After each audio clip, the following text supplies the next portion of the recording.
On émet des données constamment et si votre téléphone par exemple est géolocalisé, si vous laissez la géolocalisation sur votre téléphone, ce que je vous déconseille de faire, eh bien vu toutes les terms and conditions que vous avez signés constamment dès que vous ouvrez une application, dès que vous ouvrez un site internet et qu'on vous dit cliquez ici, acceptez ceci, vous acceptez tout sans rien lire, eh bien toutes ces données, vos itinéraires, votre vie est prélevée, si vous voulez, traitée, agrégée.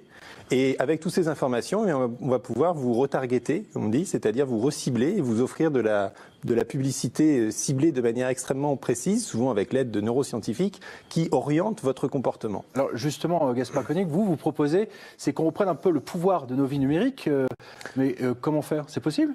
Alors, le régulateur, il travaille. Il faut dire que le règlement européen, le RGPD, qui a été adopté l'année dernière, va dans ce sens parce qu'il vous donne des droits sur l'utilisation de ces données, mais c'est des droits assez complexes. Et pour utiliser ces droits, il faut être un peu un activiste. Il faut être extrêmement conscient. Il faut prendre le temps de tout lire. Et donc, je pense que ça ne va pas jusqu'au bout de la logique. Et pour aller jusqu'au bout de la logique, nous, ce qu'on propose, c'est de dire que les données doivent être traitées comme des biens. Et que vous devez pouvoir posséder vos données personnelles comme vous possédez votre voiture ou comme vous possédez votre maison. Vous devez avoir un titre de propriété sur ces données.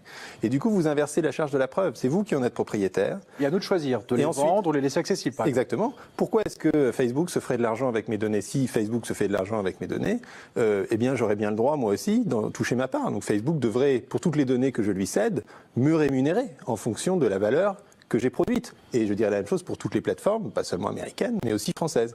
À l'inverse, si je souhaite céder mes données gratuitement, à des fins de recherche médicale par exemple, je dois pouvoir le faire aussi, mais de manière très claire, contractuelle. Et si je souhaite à l'inverse accéder à un service sans partager mes propres données, eh bien à ce moment-là, je dois pouvoir moi payer. Et donc chacun aurait son petit compte numérique, ça peut être son petit portefeuille numérique, dans lequel qui peut être simplifié par des entreprises qui proposeront ces services et qui permettront de contrôler ce que l'on partage et ce qu'on refuse de partager et de lui attribuer une valeur.